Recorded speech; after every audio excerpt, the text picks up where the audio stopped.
Thank you. Could you, both of you, address how many of the CDMA iPhones that you could manufacture in the first quarter and in the first year of availability? That's probably more a question for me. You know, I'm not going to get into our forecast, but because we tend to be a company that does something and then reports what we've done instead of predicting.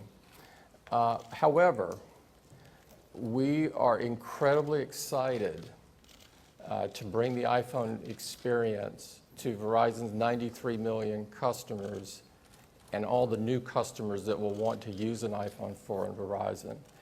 And I think it's fair to say that both of us think there's tremendous opportunity.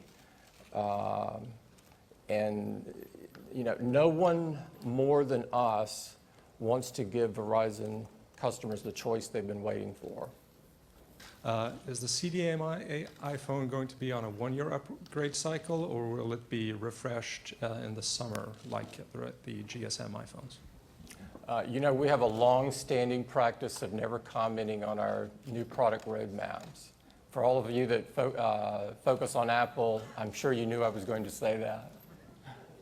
I guess some people are slightly surprised that this isn't a 4G LTE iPhone. Why did you decide to go the CDMA route and not LTE? You want to start? And then Yeah, two key reasons. One, the first generation LTE chipsets forced some design compromises, some of which we would not make. And secondly, and most importantly, Verizon customers have told us they want the iPhone now. You know, if I could, if I can't tell you the number of times that I've been asked and my colleagues have been asked over this incredible success run of iPhone, the most popular question has been, when will the iPhone work on the Verizon network? And we wanted to provide people that choice now. So let me just add and conclude the answer to that question from our perspective. We have a very robust idea and collaboration. We've been working at this for some time, as you've already heard in the course of this conference.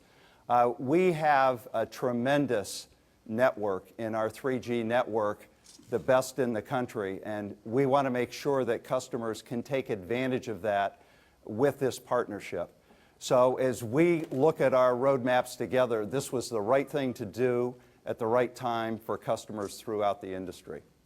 Is CDMA iPhone going to be exclusive to the Verizon platform?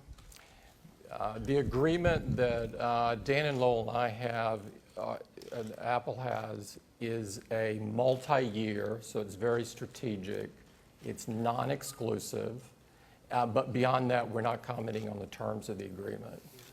Just a quick question. Looking at the picture you have up here, it looks like there's some differences in the antenna, and I'm just wondering what changes had to be made, if any, to the antenna. And I know there was some, little controversy, but I'm just wondering if you've done anything. Obviously, it's CDMA, so you've got some differences there, but just like to know from a technology perspective, what, if any, changes had to be made to the antenna? It obviously has to be optimized to work on the CDMA EVDO network, and it's going to do a great job of that. Yeah, let me echo those comments. As I said in my opening, we have been going through very robust testing for a long period of time, and we feel extremely confident. We don't see any issues there, and we know that the collaboration between Apple and Verizon Wireless is going to be an outstanding customer experience, so we do not see that as an issue. We were wondering, and we have a lot of readers who are wondering, what happens when you're using your data connection and you get a phone call? Yeah, so it's, let me handle that one. So it's consistent with other CDMA devices, and we continue to improve the whole CDMA infrastructure, but it's the same experience that you get on CDMA devices now. First, is there an extra charge for the tethering? And secondly, apart from the ability to make voice calls, are there any capabilities or features in this version that don't exist in the GSM WCDMA version? Okay, let me cover the first one. So we talked about the device pricing. What we didn't talk about, and we're not going to talk about today, are the pricing for the network connectivity. But we'll be having announcements coming on pricing in the future, but not today. The answer to your second question, there is an additional feature in this iPhone 4, and that's the personal hotspot, which can connect up to 5 Wi-Fi enabled devices. I'm just curious when we'll be able to see an LTE enabled iPhone, and will there be any data caps or limitations like AT&T currently has? I'll take the first part of the question, and Dan can answer the second. The first part of the question is, we're not going to comment on any unannounced product. And I think all the Apple press here will tell you that's a fairly common answer. And I'm going to stick with my answer just a couple minutes ago. We're not commenting on any pricing or pricing strategy changes today. But let me say this, is that we are going to have a very strong offer to attract customers to our network on the right devices and to drive the right mix in our business, and more to come on that in the future. You mentioned the merchandising aspect. Is this going to be available in any of Verizon's indirect sales channels, and is there a time frame for that? Yes, it is going to be available in indirect sales channels, not exactly at launch. I said it, I went through it pretty quickly, said it in my opening comments, but this is going to be available in certain of our key distribution partners. We're not announcing a date today, but it will be a matter of weeks where we'll have broader availability after the launch. Experience is so paramount at Apple, and the iPhone with AT&T currently allows that GSM constant data, constant voice connection.